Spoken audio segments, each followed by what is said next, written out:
Good morning, everyone.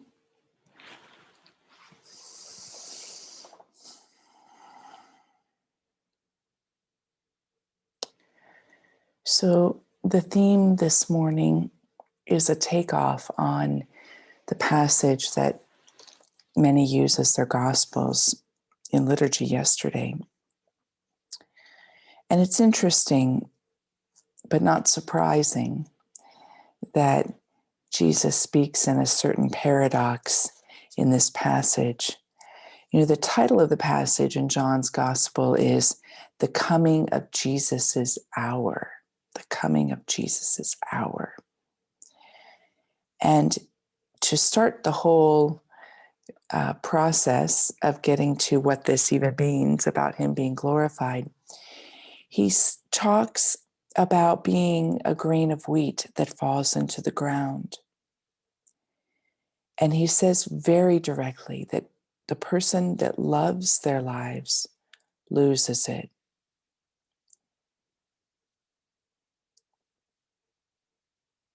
So he's talking about death as being part of the very process for new life, for glorification, for the fullness of life. But what also struck me in that passage as I was slowly reading it is that as he goes forward and he ends up talking about that he will be glorified, a voice breaks through from the heavens to ratify this. And everyone's moved. And Jesus points out that the voice wasn't for him, even though it was speaking to him. It was actually for everyone there. And he ends that reference with this really poignant sentence. When I am lifted up from the earth, I will draw everything to myself. And in other translations, when I am lifted up, I will draw all to myself. The phrase that comes after that is an interpretation. It's an added on looking back. He said this to prophesy what was going to happen, that he was going to need to die to draw all things to the fullness of God, the recapitulation. But I'd like to take that clause out. I'd like to accept that perhaps that's one interpretation and not the definitive interpretation to that sentence. That the sentence, when I am lifted up from the earth, I will draw all to myself, could mean something even more. Perhaps one interpretation of it, one meaning of it, is that as an individual ascends into union with God more and more, there is a drawing for all that long for light. There is a drawing of all to that individual. And even more bluntly in the laws of attraction, that as we ascend and are purified and are unified in consciousness, all of our desires are drawn into fulfillment in ourselves because we're aligned with our highest desire. So the interpretation could mean much, much more than that, much, much more than just a prophecy of a physical event. Catherine of Siena says so well, we work so hard to fly, and no matter what heights we reach, our wings get folded near a candle at the end. For nothing can enter God but God, him or herself. Our souls are some glorious substance of the divine that no sentry wants to stop. Live without thought of dying, for dying is not a truth. We have swayed on the sky's limb together. Many years there, the same leaves grow. But then they get that look in their eyes and bid farewell to what they disdained or cherished. This life God gave the shell. The daily struggles we know. Sit quiet for a moment, dear. Feel the wind. Let the light touch you.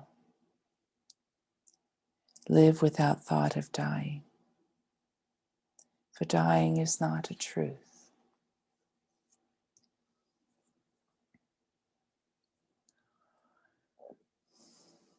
So in this moment, we have a standing invitation to be lifted up into our higher self, that all things may be drawn to us, that all that is ours may be drawn to us. Therese of Lisieux, and I have quoted this often and will probably quote it to my dying day, loved the line in the Song of Songs that said, "Let him kiss me with the kisses of his mouth. Draw me," she says, "to God, and we will follow you." As we open ourselves and keep our eyes on the singular focus of our internal ascension into consciousness, into God, as we focus just on that, then all that is ours, whether it's the people we're meant to pray for, whether it's a satisfaction we're meant to know, all that is ours will follow.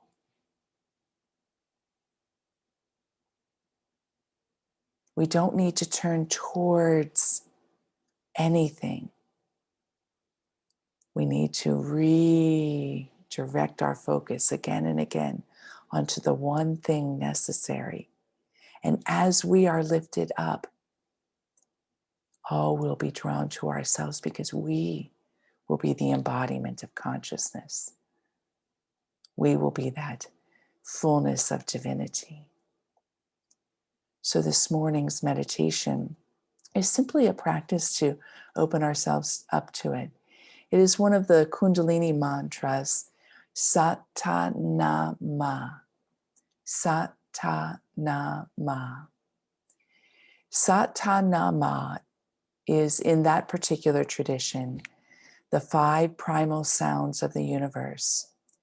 S is infinity, T is life, N is death, M is rebirth, and Ah is the all-encompassingness of the universe.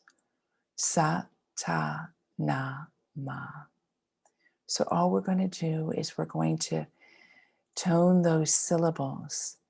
But I would invite you, as you tone them, to fill yourself with your breath and let the Satanama be the fullness of the expansion of the exhale.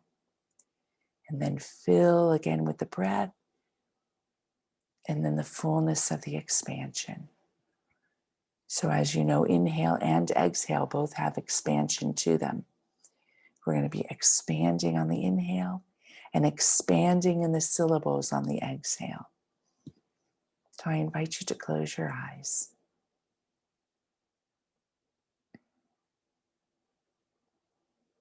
And these we'll simply utter on the breath, drawing in a deep breath. Satanama. Satanama. Satanama. Sink into the sounds. Satanama. Satanama. Satanama. Satanama. Be the elements of the universe. Satanama. Satanama. Satanama. Satanama. Satanama.